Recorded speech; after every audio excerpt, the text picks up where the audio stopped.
ಇವನ್ನ ಕಡ್ಡಿನ ಚೆಲ್ಲಬಾರ್ದ್ರಿ. ಇವನ್ನ fish, mutton, ಬಿರಿಯಾನಿಗೆ ಹಾಕ್ಬೋದ್ರಿ. ಇವನ್ನ ಕಟ್ ಮಾಡಿ ನಾ ಹೇಳ್ತೀನಿ ರೀ ಆಮೇಲೆ ಇದು ಹೆಂಗೆ ಮಾಡೋದು ಅಂಥೇಳಿ.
ಇದರಲ್ಲಿ ತುಂಬ ಫೈಬರ್ ಅಂಶ ಇರ್ತೈತೆ ರೀ.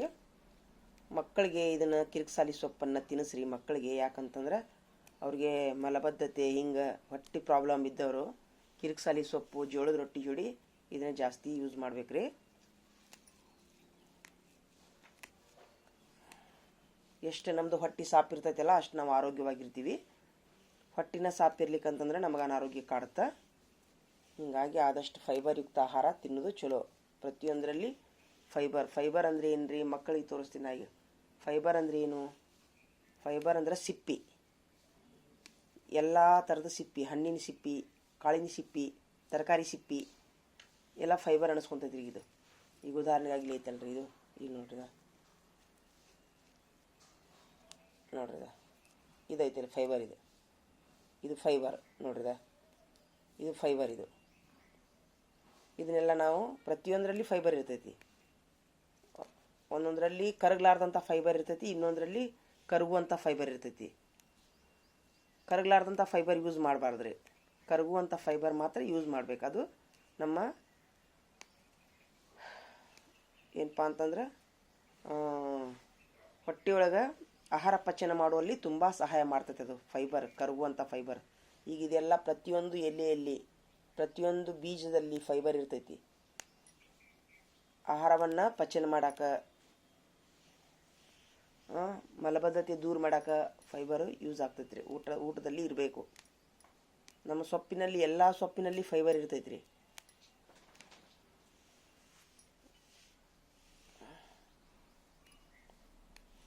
ಆದಷ್ಟು ಇವು ಏನಂತಂದ್ರೆ ಗೋಧಿ, ಜೋಳ ಅದನ್ನು ಫೈಬರ್ ಯುಕ್ತವಾಗಿಯೇ ತಿನ್ಬೇಕ್ರಿ. ಅಂದರೆ ಸಾಣಿಸ್ಲಾರ್ದ, ಅಂದ್ರೆ ತೌಡು ಯುಕ್ತ, ಅಂದ್ರೆ ಅದರಲ್ಲಿ ಏನಾರ ಹಾನಿಕಾರಕ ಇರುವಂಥ ಅಂದ್ರೆ ದಪ್ಪನ ಸಾಣಿಗೆಲೆ ಸಾಣಿಸ್ಬೇಕ್ರಿ. ಅತಿ ಸಣ್ಣನ ಸಾಣಿಗೆಲೆ ಸಾಣಿಸೋದ್ರಿಂದ ಅದು ಅದ್ರ ಮೇಲಿನ ಫೈಬರು ಎಲ್ಲ ಹೋಗ್ಬಿಡ್ತೈತಿ. ಒಂದು ಮೀಡಿಯಮ್ ಕಣ್ಣಿನ ಸಾಣಿಗೆಲೆ ಸಾಣಿಸಿ ಹಿಟ್ಟು ತೊಗೋಬೇಕಂದ್ರೆ ಅದರಲ್ಲಿ ಏನಾರ ಹಾನಿಕಾರಕ ವಸ್ತು ಇದ್ರೆ ಹೋಗ್ತಾವೆ. ಆದ್ರೆ ಫೈಬರ್ ಎಲ್ಲ ನಮಗೆ ಸಿಗುತ್ತೆ. ಅತಿ ಸಣ್ಣಂದು ಮೈದಾ ಹಿಟ್ಟಿನ ಸಾಣಿಗೆಲೆ ಹಿಟ್ಟು ಸಾಣಿಸ್ಬಾರ್ದ್ರಿ. ಮೀಡಿಯಮ್ ಕಣ್ಣಿನ ಹಿಟ್ಟಲ್ಲೇ ಸಾಣಿಸ್ಬೇಕ್ರಿ. ಅಂದ್ರೆ ಅದರೊಳಗಿನ ಫೈಬರ್ ನಮಗೆ ಊಟಕ್ಕೆ ಸಿಗುತ್ತೆ.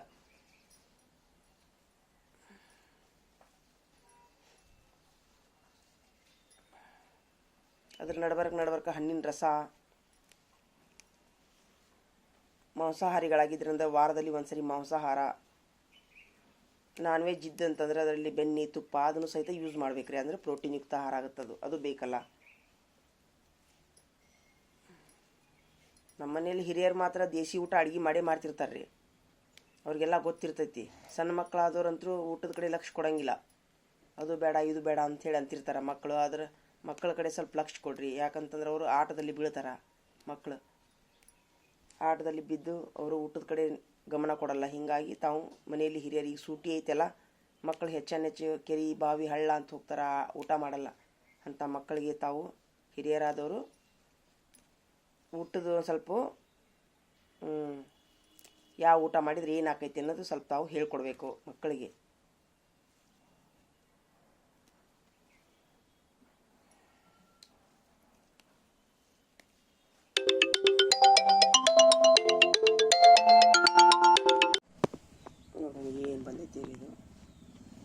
ನೆಪ್ತೋಲ್ದಿಂದ ಬಂದೈತಿ ಇದು.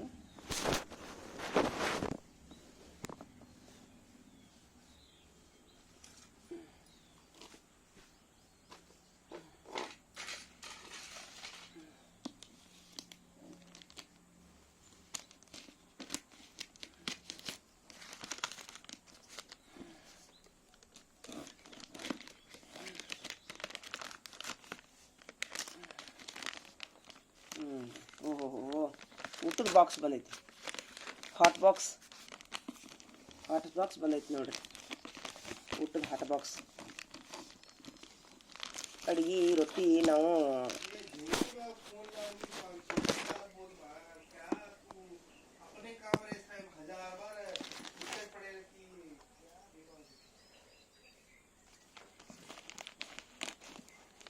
ಬೋಲ್ಕೊಂತ ಹೇಳಿ ಫೋಟೋದ್ಕರ. ಹಾಟ್ ಬಾಕ್ಸ್ ಬಂದೈತಿ ನೋಡ್ರಿ. ಇದು ಊಟದ ಹಾಟ್ ಬಾಕ್ಸ್. ಆ್ಯಕ್ಚುಲಿ ನ್ಯಾಪ್ತೋಲದೂ ಚಲೋ ಇರ್ತಾವ್ರಿ. ನ್ಯಾಪ್ತೋಲದ ಸಾಮಾನೆಲ್ಲ ನಮ್ಮ ಮನೆಯಲ್ಲಿ ಕೆರಸಿಯಲ್ಲಿ ರೊಟ್ಟಿ ಇಟ್ಟ ತಕ್ಷಣ ಎಲ್ಲ ಬೆಕ್ ಹರ್ಕೊಂಡು ತಿನ್ನಾಕ್ತಿದ್ವು ರೀ. ಹೀಗಾಗಿ ನನಗೆ ಎಲ್ಲಿಡಬೇಕು, ಚಪಾತಿ ಮಾಡಿದ್ರೆ ರೊಟ್ಟಿ ಮಾಡಿದ್ರೆ ಮುಚ್ಚಿಟ್ಟಿಟ್ಟು ಸಾಕಾಗ್ಬಿಟ್ಟಿತ್ತು ನನಗೆ. ಹೀಗಾಗಿ ನಾ ಏನು ಮಾಡಿದೆ, ಇದನ್ನು ಹಾಟ್ ಬಾಕ್ಸ್ ತರಿಸೀನಿ. ಬಿಚ್ಚಿ ನೋಡ್ಬೇಕು ಅದು ಐತಿ ಒಳಗೆ.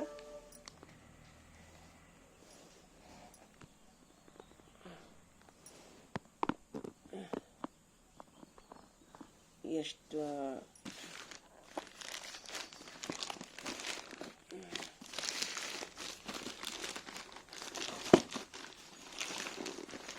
ನಮ್ಮ ಮನೇಲಿ ಬೇಕು 2-3 ಬೇಕು ಅದಾವ್ರಿ. ಏನಿಟ್ರು ತಿಂತಾವೆ ನಮ್ಮ ಮನೇಲಿ ಬೇಕು ನೋಡ್ರಿ. ಹಾಟ್ ಬಾಕ್ಸ್ ಏನೇನು ಬಂದೈತೆ ನೋಡು ಅಂತಲ್ರಿ ಒಳಗೆ. ಚೆಕ್ ಮಾಡೋಣ. ರೊಟ್ಟಿ ಮಾಡಿದ್ರು ಸಹಿತ ತುಂಬ ನಿರಾಶೆ ಆಗ್ತಿತ್ತು. 2-3 ಎಳ್ಕೊಂಡು ಹೋಗ್ಬಿಡ್ತಿತ್ತು ಬೇಕು. ಚಪಾತಿ ಮುಚ್ಚಿಟ್ರು ಸಹಿತ.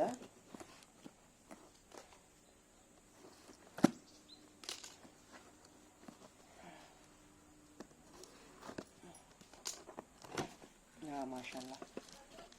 ಓಹೋ, ಬಾಕ್ಸ್. ಒಂದು ಸಣ್ಣ ಬಾಕ್ಸು, ಒಂದು ದೊಡ್ಡ ಬಾಕ್ಸ್ ರೀ. 3 ಬಂದಾವ ಬಾಕ್ಸ್. 3 ಬಂದಾವ. ಇಲ್ಲಿ ನೋಡ್ರಿ, 1400 ರೂಪಾಯಿಗೆ 2 ಚಮಚೆ. 2 ಚಮಚೆ ಬಂದಾವು. ಎಷ್ಟು ನೀಟಾಗಿ ಪ್ಯಾಕ್ ಮಾಡ್ಯಾರ ನೋಡ್ರಿ ಅವರು, ನೆಪ್ತೋಲ್ದವರು. ತುಂಬ ನೀಟ್ ಪ್ಯಾಕ್ ಮಾಡ್ತಾರೆ. ಆಮೇಲೆ ಸಾಮಾನು ಚಲೋ ಇರ್ತಾವೆ. ಒಂದು ಟಿಫಿನ್ ಬಾಕ್ಸ್ ಬಂದೈತಿ ರೀ ನೋಡ್ರಿ. ಒಂದು ಟಿಫಿನ್ ಬಾಕ್ಸ್ ಬಂದೈತಿ 1400 ರೂಪಾಯಿಗೆ. 3 ಹಾಟ್ ಬಾಕ್ಸ್ ಬಂದಾವ್ರಿ ನೋಡ್ರಿ.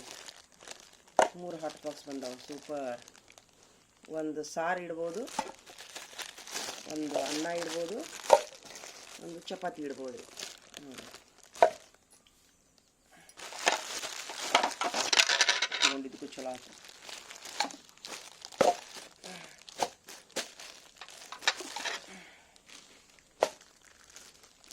ಆಯ್ತು, 3 ಹಾಟ್ ಬಾಕ್ಸ್ ಬಂದವು. ಇನ್ನೇನು ನನಗೆ ಚಪಾತಿ ರೊಟ್ಟಿ ಇಡಾಕೇನು ಚಿಂತಿಲ್ಲ. ಸುಬಾನಲ್ಲ, ಮಾಷಾಲ್ಲ ಮಾಷಾಲ್ಲ ಮಾಷಾಲ್ಲ. ಎಲ್ಲ ನಮ್ಗೆ ಬೆಕ್ಕು ನಾಯಿನ ಪಾಠ ಕಲಿಸ್ಕೊಂಡಂಗೆ ಆಗುತ್ತೆ. ಕೆರ್ಸಿಯಲ್ಲಿ ಇಟ್ಟು ಅಂತಂದ್ರೆ ತಿಂದು ಬಿಡ್ತಿದ್ವಿ ರೀ ಹರ್ಕೊಂಡು ಬೆಕ್ಕು. ಒಂದು 1400 ರೂಪಾಯಿಗೆ ಇಷ್ಟೆಲ್ಲ ಸಾಮಾನು ಬಂದಾವೆ ನೋಡ್ರಿ. ತುಂಬ ಚಲೋನ ಇದು. ಒಂದು ರೀತಿಲಿ ಚಲೋನ ರೀ.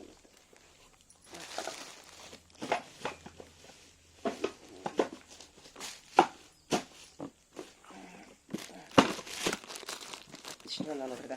ಇಲ್ಲಿದೆ ನೋಡ್ರಿ ಚಿತ್ರ. ಒಂದು ಹಾಟ್ ಬಾಕ್ಸು, ಒಂದು ಟಿಫಿನ್ ಬಾಕ್ಸು, 3 ಹಾಟ್ ಬಾಕ್ಸು, 2 ಚಮಚೆ ಅಂತ ಮೇಲೆ ಚಿತ್ರ ಬರ್ದಾರ ನೋಡಿ. 1400 ರೂಪಾಯಿ ರೀ.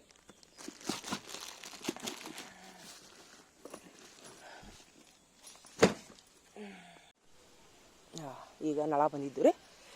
ಈಗೇನು ಮಾಡಿದ್ನಿ ಅಂತಂದ್ರೆ, ಇಲ್ಲೆಲ್ಲ ಇವು ತಪ್ಪಲ ಬಿದ್ದಿದ್ದು. ಎಲ್ಲ ತಪ್ಪಲಾನ ನಾನು ಈ ಒಂದು ಗ್ರೋ ಬ್ಯಾಗಿನ ಕೆಳಗೆ ಹಾಕಿದೆ. ಹಾಕಿ ಮೇಲೆ ಇವೆಲ್ಲ ಗ್ರೋ ಬ್ಯಾಗ್ನಾಗಿನ ಮಣ್ಣು ಹಾಕಿದ್ದೀನಿ ರೀ. ಇದಿಷ್ಟು ತುಂಬಿತ್ತದು ಇದ್ರೊಳಗೆ ಹಾಕಿದೆ. ಇನ್ನು ಇಲ್ಲಿ ಉಳಿದೈತಿದೆ.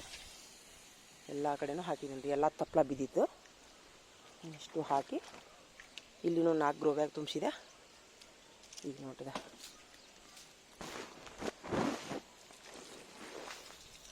ನೀರು ಬಿಡೋಣ್ರಿ ಈಗ.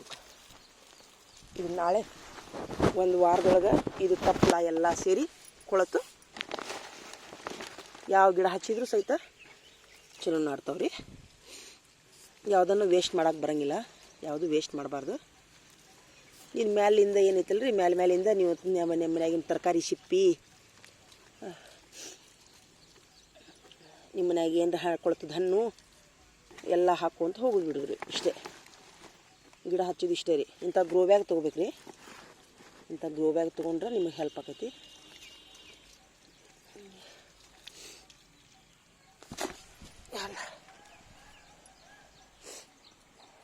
ನೋಡಿರಿ ನಾನು ಎಲ್ಲ ತೋರಿಸ್ಕೊಂಡ್ಬಿಟ್ಟಿನಿ. ಪೂರ ತೋರಿಸ್ಕೊಂಡಿನಿ ನಾನು.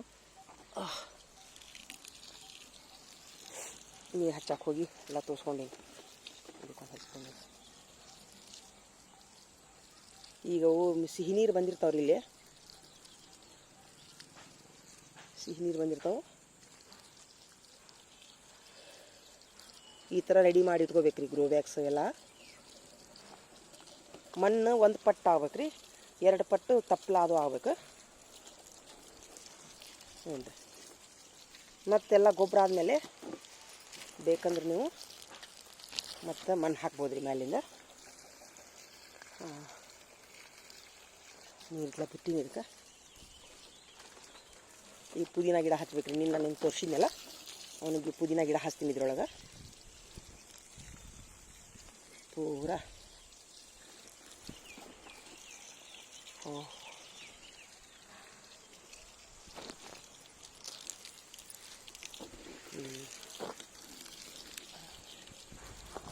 ಬಿಟ್ಟು ನಾನು ಇಷ್ಟೇ ರೀ. ಅದ್ರ ನಂತರ ಅಲ್ಲೊಂದು 2 ಅದಾವ.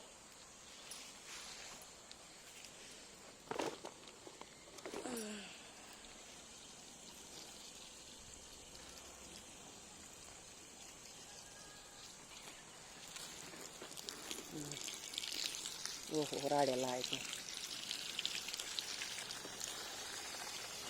ಎಲ್ಲ ಫುಲ್ಲು ತಪ್ಪಲಾನ ತುಂಬಿನ್ರಿ ಇದಕ್ಕೆ. ಒಂದು 2-3 ದಿವಸದಾಗ ಇದೆಲ್ಲ ಕೊಳತು ಬಿಡ್ತೈತಿ ರೀ.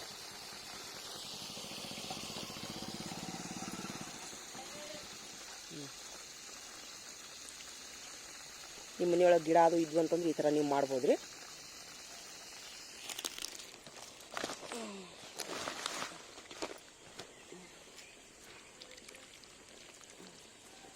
ಇದಕ್ಕಿನ್ನ ಸ್ವಲ್ಪ ಮಣ್ಣದು ಹಾಕ್ಬೇಕು. ಆಮೇಲೆ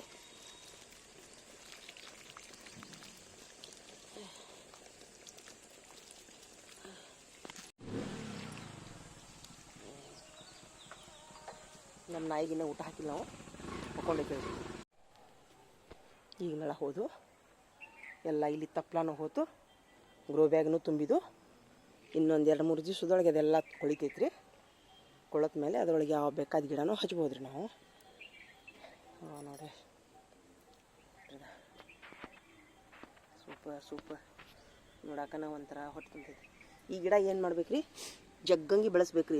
ಇದನ್ನ ಸೇವಂತಿಗೆ ಹೂವಿನ ಗಿಡ ರೀ. ಈ ಥರದ್ದು ನೀವು ನರ್ಸರಿ ಒಳಗೆ ಚಲೋ ಬೇರೆ ಬೇರೆ ಕಲರಿನೂ ಇಂಥವು ಒಂದು 2-3 ಥರದ್ದು ಗಿಡ ತೊಗೊಂಬರ್ಬೇಕ್ರಿ.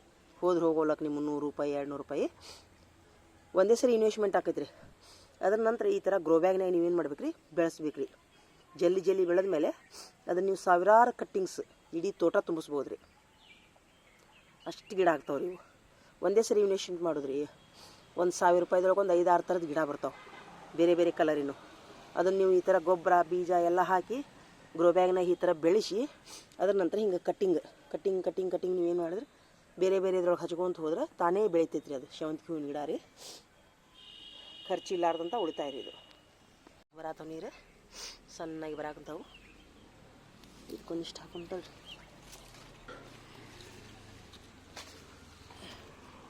ನಮ್ಮ ಮಗ ಬಂದ. लेकाया कि झूठी का जगह है क्या? चश्मा नहीं लगाया?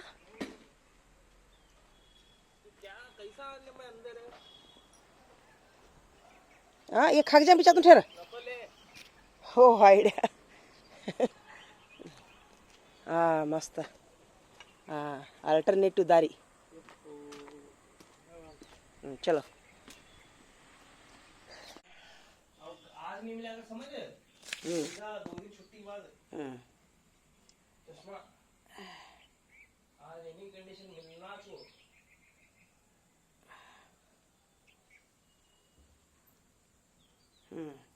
ಎಲ್ಲ ನಮ್ಮ ಶಿರೂರಿನ ಮಕ್ಕಳಿಗೆ ಏನು ಮಾಡಾಕ ಕುಂತೀರಪ್ಪ ಮಕ್ಕಳೇ, ಈಗ ನಾನು ನಿಮಗೆ ಕೆಲಸ ಹೇಳ್ತೀನಿ ನೋಡ್ರಿ. ಇದು ಯಾವುದು ಕನ್ನಡ ಪಾಠದ್ದು ನೀವು ಕೆಲಸ ಹೇಳ್ತೀನಿ ನೋಡ್ರಿ. ಇದ್ರೊಳಗೆ ಒಂದೇದ್ರಿ, ನೀವು ಕೇಳಿದ ಕತೆಗೆ ಒಂದು ಚಿತ್ರ ಬಿಡಿಸಿರಿ ಅಂತ ಒಂದು ಚಿತ್ರ ಐತ್ರಿ. ಏನ್ರಿ, ನಿಮ್ಮ ಮನ್ಯಾಗ ಅಜ್ಜ ಅಮ್ಮನಿಂದ ಯಾವುದಾದ್ರೂ ಒಂದು ಕತೆ ಕೇಳ್ರಿ, ಕತೆ ಕೇಳಿ ಅದಕ್ಕೊಂದು ಚಿತ್ರ ಬಿಡಿಸ್ರಪ್ಪ. ಇದು ಕನ್ನಡ ಕೆಲಸ ರೀ. ಇವತ್ತು ಇನ್ನು ಇಂಗ್ಲೀಷಿಗೆ ಬರೋನು. ಇಂಗ್ಲೀಷಿನೊಳಗೆ ನಿಮ್ಮ ಮನೆಯಲ್ಲಿ ನಿಮ್ಮ ತಂದೆ ತಾಯಿ ಒಕ್ಕಲ್ತನ ಮಾಡ್ತಿದ್ರಂತಂದ್ರೆ, ಫಾರ್ಮರ್ ಇದ್ದಂತಂದ್ರೆ ಆ ಫಾರ್ಮರ್ ಬಳಸುವಂಥ ಎಲ್ಲ ವಸ್ತುಗಳಿಗೆ ಇಂಗ್ಲೀಷ್ನಲ್ಲಿ ಏನಂತಾರೆ ಅಂತೇಳಿ ಅದನ್ನೊಂದು ಕಲೆಕ್ಟ್ ಮಾಡಿರಿ ಮಕ್ಕಳೇ. ಇನ್ನು ಇಂಗ್ಲೀಷ್ನೊಳಗೆ ಬಂತು. ಇನ್ನು ಗಣಿತನೊಳಗೆ ಏನಪ್ಪ ಅಂತಂದ್ರೆ, ನಿಮ್ಮ ಮನೆಯಲ್ಲಿ ಯಾವ ಕೆಲಸಕ್ಕೆ ಎಷ್ಟು ಪ್ರಮಾಣದ ನೀರು ಬಳಸುತ್ತಾರೆ ಎನ್ನುವುದನ್ನು ಮನೆಯವರೊಂದಿಗೆ ಚರ್ಚಿಸಿ ಪಟ್ಟಿ ಮಾಡಿರಿ ಮಕ್ಕಳೇ. ಸ್ನಾನ ಮಾಡೋಕ್ಕೆ ಎಷ್ಟು ಬೇಕು, ಅಡುಗೆ ಮಾಡೋಕ್ಕೆ ಎಷ್ಟು ಬೇಕು, ಬಟ್ಟೆ ತೊಳೆಯೋಕ್ಕೆ ಎಷ್ಟು ಬೇಕು, ಪಾತ್ರೆ ತೊಳೆಯೋಕ್ಕೆ ಎಷ್ಟು ಬೇಕು, ಕುಡಿಯೋಕ್ಕೆ ಎಷ್ಟು ಬೇಕು ಅನ್ನೋದನ್ನು ಪಟ್ಟಿ ಮಾಡಿ ಇವತ್ತು ಇಡೀ ದಿವಸ ಮಾಡಿ ನಾಳೆ ನನಗೆ ನೀವು ರೆಡಿ ಮಾಡಿ ಇಟ್ಕೋರಿ ಮಕ್ಕಳು. ಇವತ್ತಿನ ತಾರೀಕಿಗೆ ಇವತ್ತು ಮತ್ತು ನಾಳೆ 2 ದಿವಸ ನೋಡಿರಿ ಇದು. ಹೀಗಾಗಿ ನಾನು ಈಗ ಮನೆ ಕೆಲಸ ಹೇಳಿದ್ದೀನಿ ಮಕ್ಕಳೇ, ನೀವು ಮಾಡಿರಿ. KBMPS ಶಿರೂರಿನ 6ನೇ ವರ್ಗದ ಮಕ್ಕಳಿಗಾಗಿ ನಾನು ಇದನ್ನು ಕೆಲಸ ಹೇಳಿ ನೋಡಿರಿ. ಪಾಲಕರೇ, ಈ ಒಂದು ಕೆಲಸವನ್ನು ತಾವು ಮಕ್ಕಳಿಗೆ ಮಾಡಿಸ್ಬೇಕಂತೇಳಿ ನನ್ನದೊಂದು ವಿನಂತಿ. ಇದು ಇವತ್ತು ಮತ್ತು ನಾಳೆ ಕೆಲಸ ಇದು ಏನ್ರಿ. ಧನ್ಯವಾದಗಳು.